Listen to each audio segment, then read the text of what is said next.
Pessoal, sejam bem-vindos à primeira aula do curso de Introdução à Neuro. Essa é uma aula super básica. Alguns de vocês que já conhecem um pouco, já têm mais contato com a neurologia, podem estranhar, achar que eu estou falando coisa assim para acadêmico. Mas eu gosto de começar a aula de Introdução à Neuro partindo do pressuposto que está todo mundo começando do zero. É uma aula bem rapidinha e que vai trazer uns conceitos interessantes que vale a pena a reflexão, tá? Vocês vão ver que não é só aula para quem nunca teve contato com neurologia. Às vezes tem uns conceitos que a gente não pegou, a gente foi aprendendo na prática, a gente não pega, que valem a pena a gente ter uma noção. Então, a ideia da aula é que vocês tenham uma noção básica de como funciona o sistema nervoso, de como é a histologia, a fisiologia, para que vocês construam, né, ter um embasamento teórico geral para você conseguir fazer um raciocínio diagnóstico em neurologia. E, de certa forma, essa aula vai trazer uma provocação a respeito da nossa capacidade de dar diagnóstico na neurologia. Então, para começar, parece assim uma coisa que é uma pergunta básica, mas quando a gente ouve assim, para que serve o sistema nervoso? O que é o sistema nervoso? A gente trava, muitas vezes não sabe dizer, trazer uma definição. Então, o sistema nervoso é um sistema integrativo. Integrativo de quê? Dos estímulos sensoriais vários, dos estímulos que estão sendo processados e dos estímulos que vão gerar comandos ou respostas autonômicas no nosso corpo, e que é responsável pela interação da gente, né, dos indivíduos, com o meio externo, com o ambiente, e com eles mesmos, do corpo, com ele mesmo também, através do sistema nervoso autônomo. Então, por exemplo, você está aí na frente do computador assistindo essa aula, está com a mão no mouse, a mão no teclado, você está olhando para a tela do computador. Então, o seu sistema nervoso é responsável por interpretar a informação em forma de energia luminosa, né, de onda, e fazer com que você depois processe essa informação. Além disso, o seu sistema nervoso, células do seu sistema nervoso são responsáveis pela interpretação das ondas sonoras. O seu sistema nervoso tem sensores responsáveis por definir a posição em que sua articulação está. E o mesmo para a temperatura, né, que você está sentindo no ambiente. Tudo isso é feito através de células foram especializadas na interpretação, na captação de energia de diferentes tipos e na transformação dela em impulsos elétricos através do sistema nervoso para ser processada a informação e gerar uma resposta. Em algum momento dessa aula aqui, você vai ficar cansado, vai se espreguiçar, ou seja, você vai ter uma resposta motora secundária à postura que você estava tendo para assistir a aula, por exemplo, se espreguiçar. Então, é o sistema nervoso quem manda o comando para o músculo para você ter essa ação motora. Então, o sistema nervoso ele vai seguir essa imagem aqui para praticamente tudo. Tá? Esse aqui é um grande resumo de como funciona o sistema nervoso. A gente tem os órgãos sensoriais que vão trazer as informações, seja ela visual, auditiva, tátil, proprioceptiva.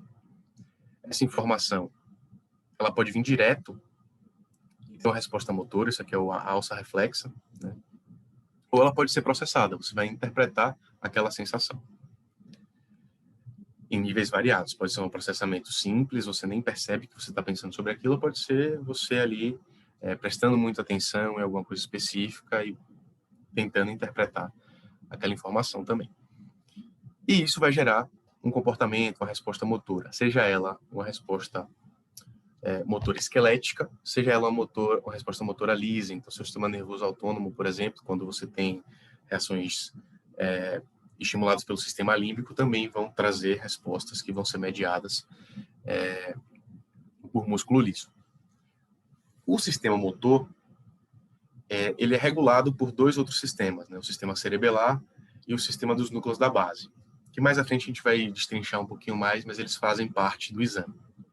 Então, essa imagem é a base geral de fisiologia que vai embasar o nosso exame do sistema nervoso. Então, nas próximas aulas, vocês vão ver a divisão do nosso roteirinho de exame físico, que ele é dividido em nível de consciência, exame cognitivo, exame somático, exame de pares cranianos. Então, o exame do nível de consciência e exame cognitivo estão aqui. Tá?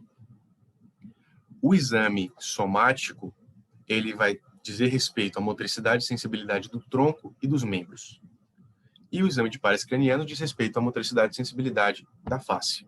Certo? A gente divide assim, vocês vão ver, porque cada etapa dessa ficou meio que proporcionalmente dividida em tempo, em demanda de tempo para o seu exame. E ajuda vocês a sistematizarem melhor também. E como é que esse sistema faz isso? Né? Qual é a grande célula responsável por essa captação de informação, essa transmissão para outros lugares, essa transmissão para o músculo, o esquelético, liso? É o neurônio. O neurônio é a grande célula do sistema nervoso, responsável pela fisiologia. Então, a gente vai estudar muito as vias anatômicas em que os neurônios são responsáveis por essa transmissão. Então, a gente vai estudar, eventualmente, vias sensitivas. E aí você vai ter 4 níveis de neurônios, ou a via motora, que tem 2 níveis de neurônios diferentes. A gente vai, mais à frente, aprofundar isso no nosso curso de neuroanatomia. E o outro grupo de células que compõem o sistema nervoso são as células gliais. São as células que dão suporte, que dão a nutrição, que dão a proteção ao sistema nervoso. E aí, quando a gente estiver numa outra etapa, discutindo doença, discutindo nosologia de determinados quadros clínicos, a gente vai entender que, por exemplo, aquele processo pode ser um acometimento, uma lesão nos astrócitos que está levando aquele quadro, ou uma lesão direta no neurônio, uma lesão direta ali no oligodendrócito, por exemplo. Então, é importante você ter essa noção básica de como é a estrutura do sistema nervoso, porque lá na frente, as doenças, elas são processos patológicos que estão acontecendo em determinados pontos dessa histologia.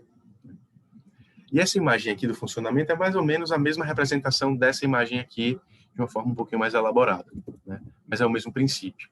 A gente tem recepção de informações do ambiente, o processamento no cérebro, ou o não processamento direto na alça reflexa, que vai gerar uma transmissão para a periferia dos impulsos que foram gerados no sistema nervoso central.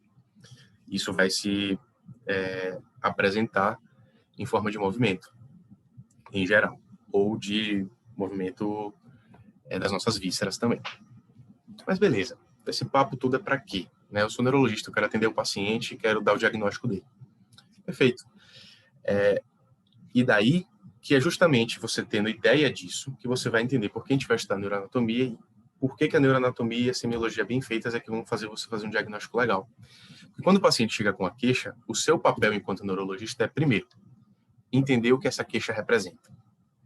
Depois que você entende que a queixa do paciente que veio falando que a mão estava fraca, mas quando você foi perguntar melhor, na verdade, ele está com a mão estranha, boba, mas a força está preservada, e que ele tem, por exemplo, uma dismetria, você conseguiu dizer que ele tem uma síndrome cerebelar apendicular.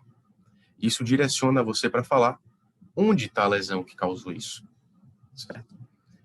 E depois disso, com base na história, você consegue entender, talvez, qual foi a origem da lesão, o que causou aquela lesão. Então, por exemplo, o paciente estava bem e, enquanto ele estava vendo televisão, a mão dele ficou boba, de uma hora para outra. Foi um quadro ictal.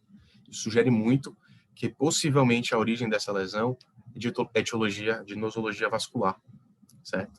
É assim que o neurologista pensa. Então, primeiro, você entende qual é a queixa do paciente, você, através da história e exame físico, elabora um diagnóstico sindrômico, você junta essas síndromes e, com base no seu conhecimento de neuroanatomia, você consegue dizer onde está a lesão e pedir os exames adequados para confirmar suas suspeitas.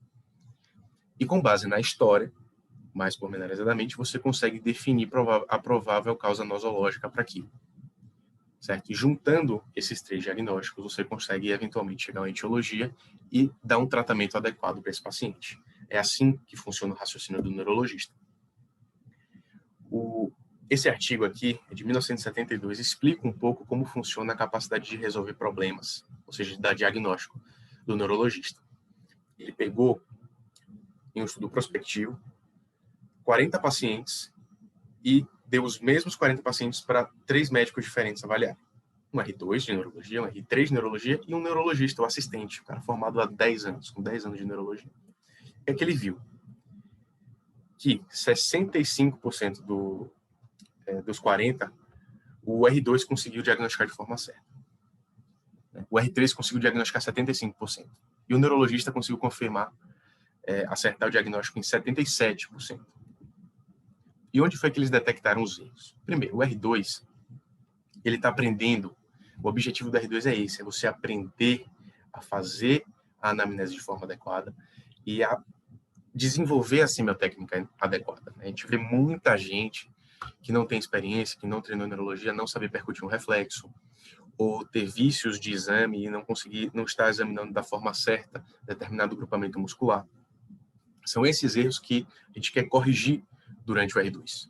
Tá? E foi por isso que a maioria dos R2 errou os diagnósticos ali. Você vê que o R3 ainda erra uma coisa ou outra, e, em geral, o assistente, o cara que já tem mais experiência, ele erra menos por isso, né? Ele tende a não errar, porque ele já aprendeu a fazer uma anamnese bem feita, ele já aprendeu a corrigir os erros de semiotécnica dele. Ele aprende a reconhecer melhor os padrões com isso. Parte dos erros, depois a gente vê que o R2 não tem menos conhecimento que o R3 e que o neurologista, mas que o R3 e o neurologista, eles também chegam no limite. Por quê? Porque a gente não conhece a neurologia toda, gente. Né? Não tem como.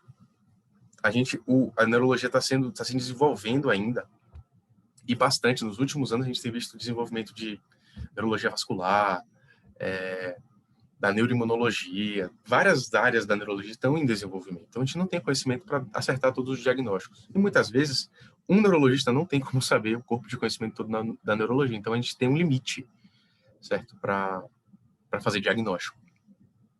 Mas a maior causa de erro está aqui. Ele chamou de pouco raciocínio, né? Que é uma tendência. É natural que a gente não tenha tempo para parar e ficar fosforilando todas as possibilidades de diagnóstico em um caso, né? Então, a gente tende, com o tempo, a desenvolver e a reconhecer padrões em neurologia para poder ir fazendo diagnósticos. E a gente acaba perdendo uma coisa que a gente vai tentar desenvolver no R2, que é parar para pensar em todas as possibilidades para o diagnóstico topográfico e todas as possibilidades para o diagnóstico nosológico do paciente.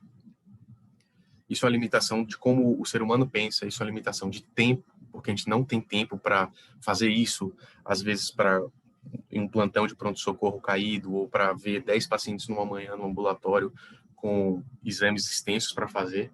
Então, às vezes, a gente não tem tempo para pensar da forma mais adequada, a gente acaba perdendo alguns diagnósticos por conta disso. Tá? O importante é que, com essa informação, a gente desenvolva a humildade, tá? Para reconhecer que, por mais que a gente evolua ao longo do R2 e do R3, tá? A gente não vai ter como fazer todos os diagnósticos de neurologia. A gente viu que o neurologista assistente está ali em torno de 80% de acerto diagnóstico. É lógico que com mais experiência ele vai ali conseguindo 81%, 82%, 83%, mas existe um limite. Tá? Mas também não precisa desesperar.